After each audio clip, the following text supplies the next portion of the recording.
Hello there, Sagittarius. Welcome to your tarot reading. I want to start off by wishing you all a very happy birthday. I hope you enjoy, the rest of this year. Let me just talk to you about what I saw, and I'm still trying to make sense of it, but maybe, in the process of talking about it, I'll get some clarity as well for you guys. So first of all, I saw two images, and the first one is, I saw this squirrel, okay? So he's found like two chestnuts or two acorns on the ground. He has something on the ground, and he picks it up, and he has two, and he's holding it in his little front paws.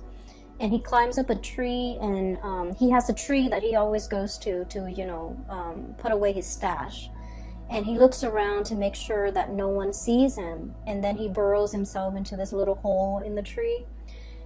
And then he puts away his stash, and then he kind of like pokes his head out, looks around to make sure no one sees what he's doing. And then he exits the hole, climbs back down the tree, and starts looking around for more resources, for more acorns, for more things that will sustain him through the winter, okay? And so when I saw this, I was just thinking, it's okay for us to take care of our assets, okay? It's okay for us to kind of like cover our own behind. It's okay for us to be a little bit selfish and learn to take care of ourselves. So that was like the initial message I got that came through. And so what I feel might be really important for you guys as we round out this year is for you to re-examine your financial assets, okay? Look through your ledgers, look through a bank account, look through wherever it is that you swirl away your money to make sure that things are where they're supposed to be, okay? So I feel like there might have been wrong charges to your bank accounts, to your credit cards.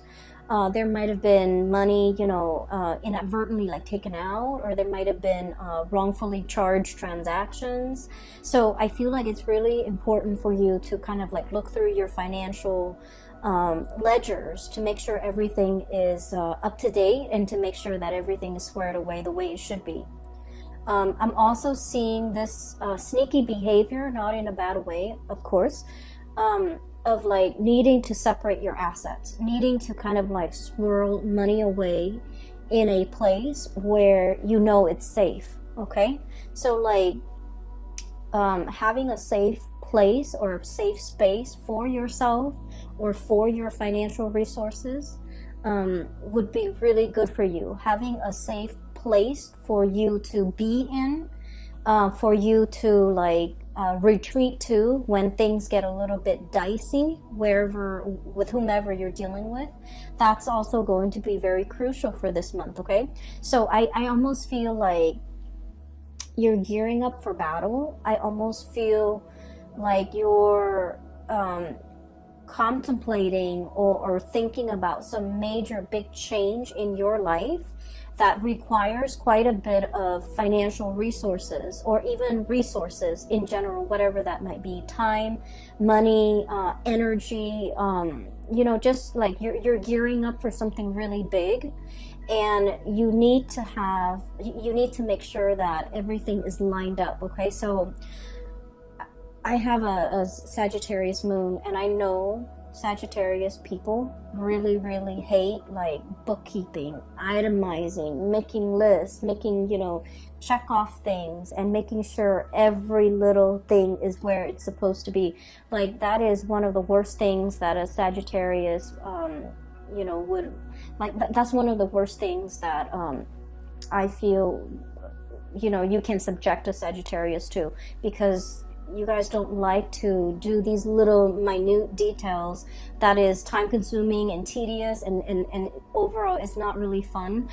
But because you don't like to do it, I feel like there's more urgency for you to do it, especially for the month of December. So I feel for many of you, this might be a good time for you to just lay out everything in front of you and just take a few hours of your day and try to knock those things out, okay? For many of you, this could be like end of the year like accounting, okay? So itemizing everything that you have spent, all the expenses, all the expenditures, or your revenue, like whatever it is. I see a lot of just numbers, a lot of things in front of you that you have to like itemize, square away, file away. And I know it's very tedious and it sounds so excruciatingly painful to have to do, but it's really important that you do it. Okay, so that's the first thing coming out. And the theme that I'm seeing is definitely kind of echoed in the cards. Okay, so let me show you all the major arcana cards, and I'm trying to make sure I don't lose the order here. We have the High Priestess, we have Temperance. Let me show you this card, Temperance. This is your card. We then have the Strength card. Then we have the Magician. So 4 major arcana here. We have the Devil. And then we also have the Hierophant. So what I initially picked up as pretty much the theme for this reading is I almost feel like there's a huge tug of war happening within you, okay? In your psyche or in your emotional state, okay? And I feel like what it is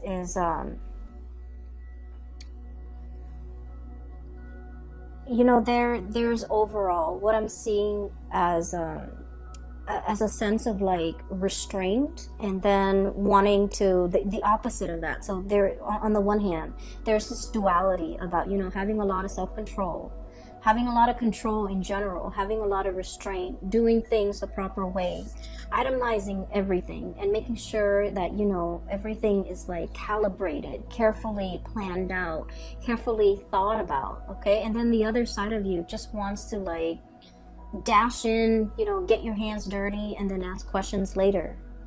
And these two sides of yourself are kind of like it's like a tug of war happening within you, and it frustrates you. That's what I feel. And I also feel like with this energy, the High Priestess, hanging on to something very, very tightly, okay? Caring for something, and I almost feel like you might be overstepping your boundaries when it comes to the way in which you take care of another person. And I don't feel like this is something that's happening overnight, or it's something where it's like, you know, once in a while. I feel like this is an ongoing pattern or an ongoing process in which you're doing everything for another person. For some of you, it could be a child. You're not allowing that child to be, you know, self-sufficient. For others of you, it's like, you know, taking on the role of the maternal, the parental figure, so that you're doing something completely for another person, and then they come to rely on you, and then they don't know how to be self-sufficient. Okay, this is like holding on, wanting to control a situation very, very much, like so tightly that it stifles the growth of that entity, that person, that child, that plant, that house pet, that baby, whatever it is. It's stifling the potential and the growth potential of that entity.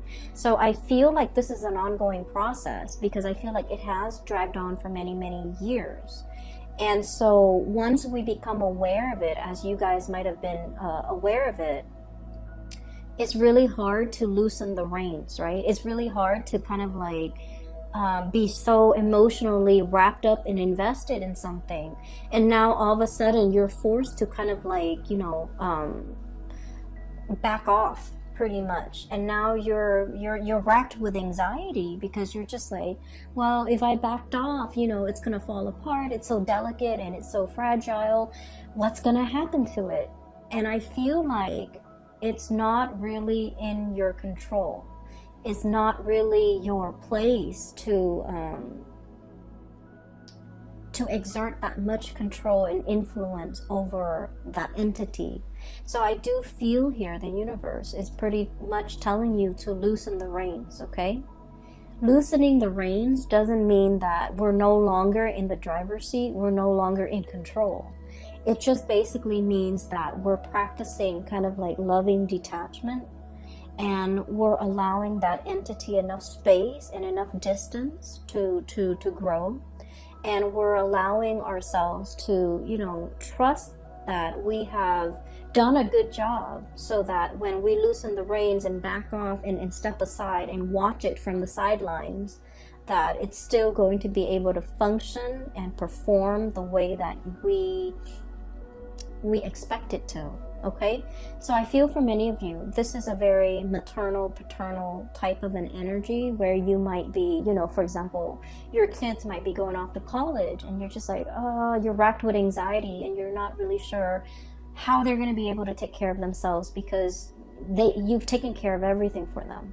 And then for others, this is like you started a project, a really, really big project. It's like your love child, you know, and you're launching it, and you're just racked with anxiety, not really knowing how it's going to take off. And then for others, this is like a relationship partner that you might have to detach yourself from. Okay. I feel really funny saying this to especially in a Sagittarius reading, because you guys are very live and let live. You're not clingy. You're not, you don't tend to overstep emotional boundaries in this way. But I feel like for whatever reason, you're emotionally very invested in this entity. And so you want it to do well, and you see it as an extension of you as well. And there, regardless of whoever or in whatever capacity you're dealing with this entity, I just feel like there's also like a sense of paternal, maternal pride associated with it, which might not be completely healthy if it's like a relationship partner, right? But I also feel like, I also feel as if you understand yourself that is not healthy, that you kind of need to,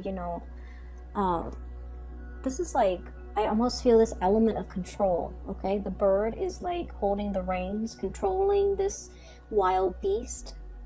It seems to me like there's an element of control. There's an element of like, something that's very mechanical, something that's like automation, something that's just like going with the flow, not having to think. Somebody who is well taken care of, that they never have to think about what they need to do to take care of themselves. And when we put another person in this type of a situation, we take away their free will and their human agency and their ability to act and think for themselves and their ability to grow as a person. So I do feel like this energy might not be completely healthy. So if you're aware of this, it is time for you to really, really loosen the reins a lot more, so that, the situation can start to, I guess, thrive and flourish on its own. Okay. Next to that, I have here the devil. And this is like, the way I look at this card is, it's something that's very debilitating.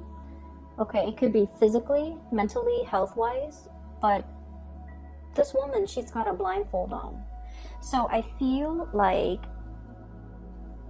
it's like a situation where we're in denial of something. Okay, we're in denial of our, for some of you, dwindling resources. Okay, and of course not all of you are going to be in this situation, but I do feel like we can no longer be in denial. We need to, take out the spreadsheet, go through all of our bank ledgers, and try to figure out, how much financial resources we have at our disposal, how much we can afford to spend, how many more years we need to work before we can completely retire and be comfortable financially. We need to see, if we're planning to sell a house, for example, we need to look at the market price and do some preliminary research to see how much the house is worth. So I feel like there's a lot of financial planning here that you haven't been too savvy about, that you need to,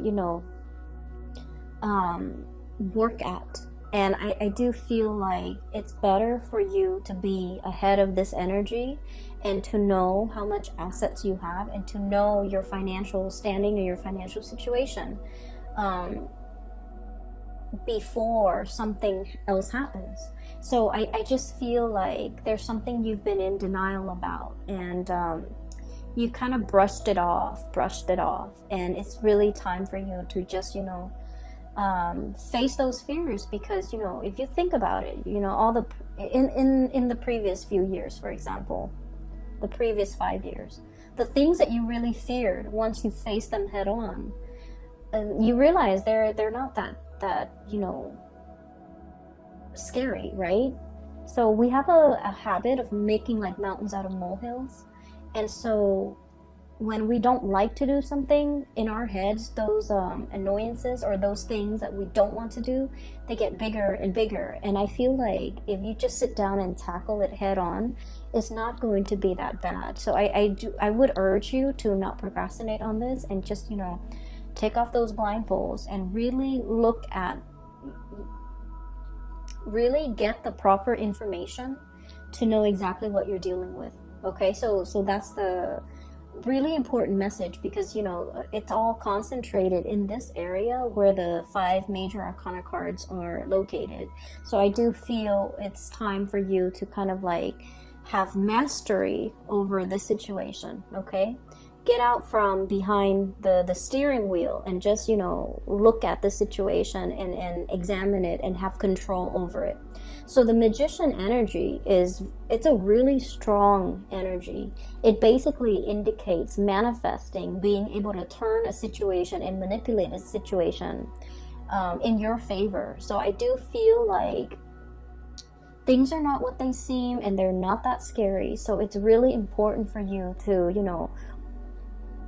own up to your sense of power and take control of this situation. Okay, so those are like all the disparate messages that I was picking up from that first image. Okay, the other thing that I do feel as well is if you're dealing with another person and you're financially linked up with them. Okay, the Devil energy and the 8 of Pentacles really indicates, a situation that you've really worked hard at. And I do see a little bit here about, the environment, other people, circumstances, life choices, events, culture, religion even, that's pigeonholing you into doing something, right? And I feel like you were expected to do something, and you stuck it out because that was what was expected of you.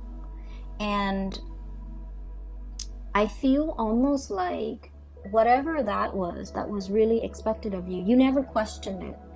You never questioned, is this the right path for me? Is this my destiny? Is this something that I really, really want? Is this, you just took it at face value that was the best optimal outcome, or that was what was expected of you. You never questioned it. And coming into this month, I do see a lot of self-awareness, a lot of realization, a lot of this energy here with the High Priestess.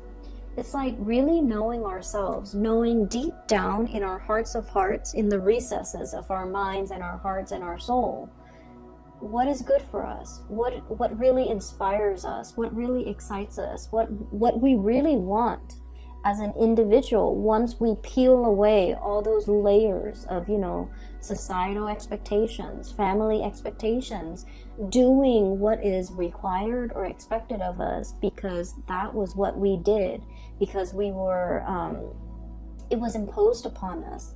So I do feel here you're casting away those chains, okay? Literally just like breaking free. And I feel starting over. And I feel as well figuring out, like very carefully measuring and trying to figure out, if this didn't work for me, if I've worked really diligently, for the past 8 years at it, and it wasn't right for me, what else is there? Like, what's the alternative? What's the outcome? And I would urge you, you know, don't sway too far on the opposite ends of the spectrum. Okay, so for example, you might have been that, you know, really, really diligent student, going through med school, law school, or doing something, you know, like working on your master's degree or a PhD, and then you're just like, I'm burned out. I'm having doubts whether or not this is the right career path.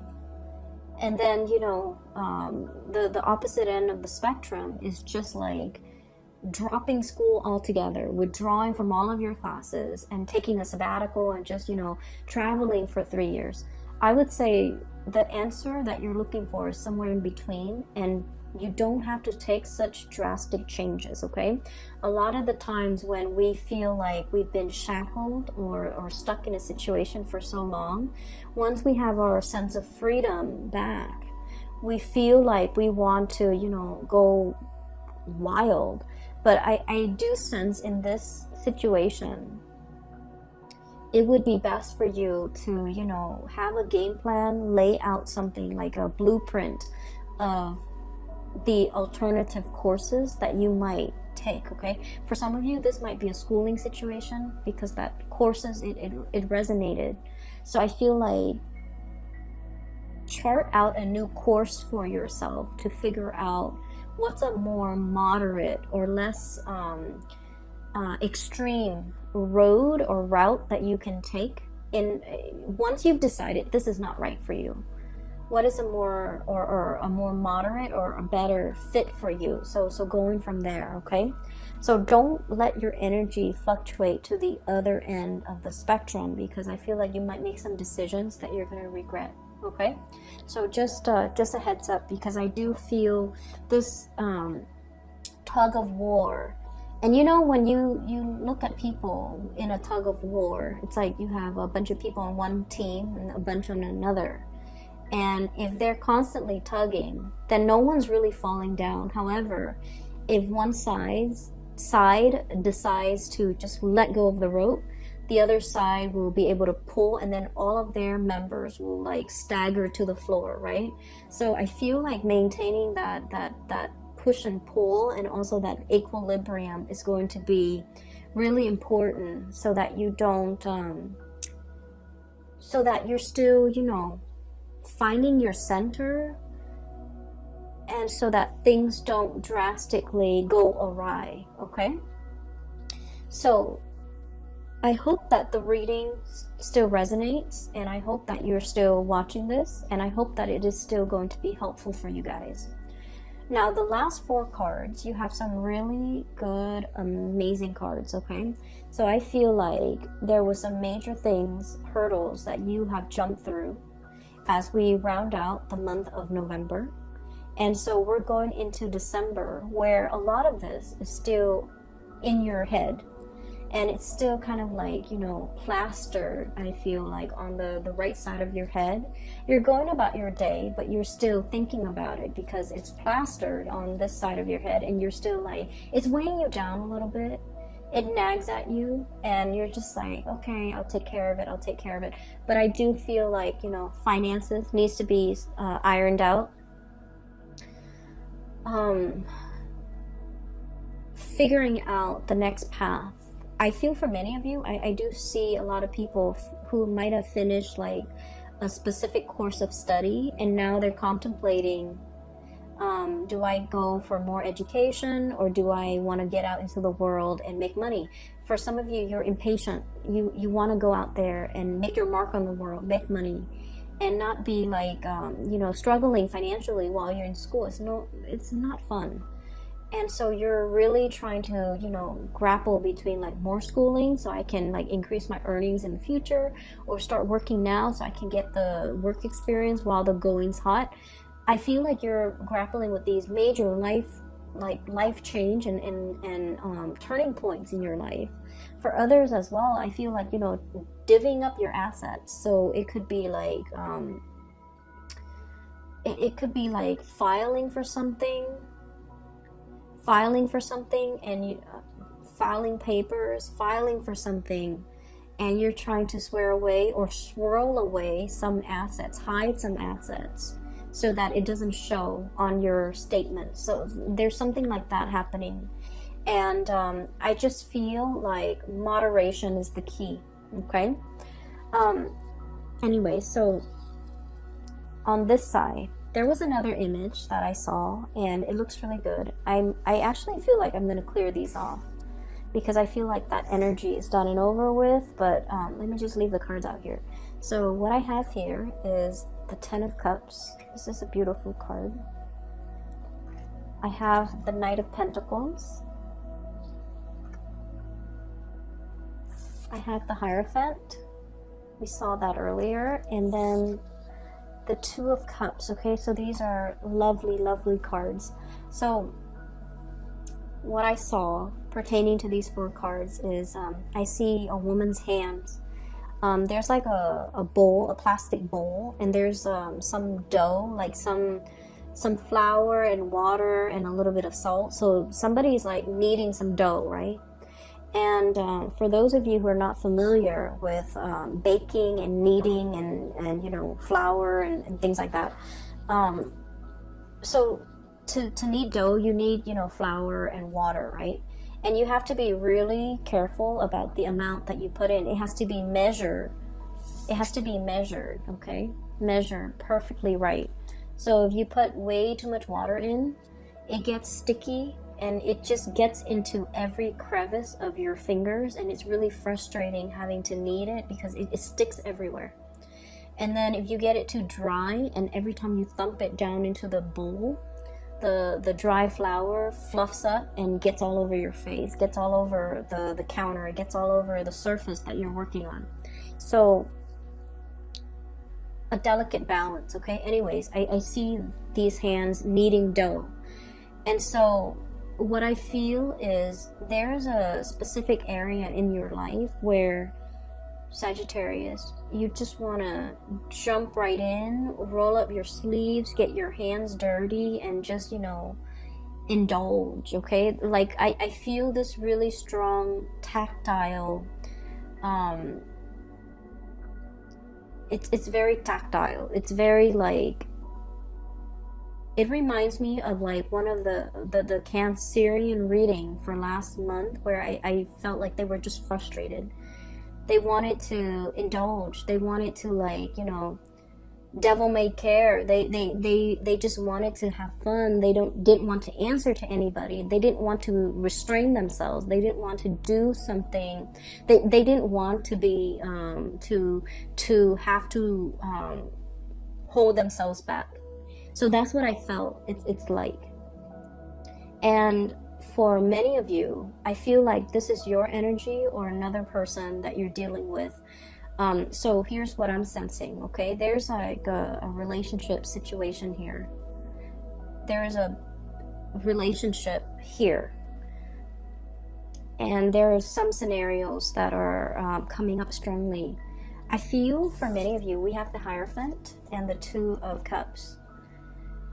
I feel like you might be dealing with someone who's in a relationship, who's like already married, okay?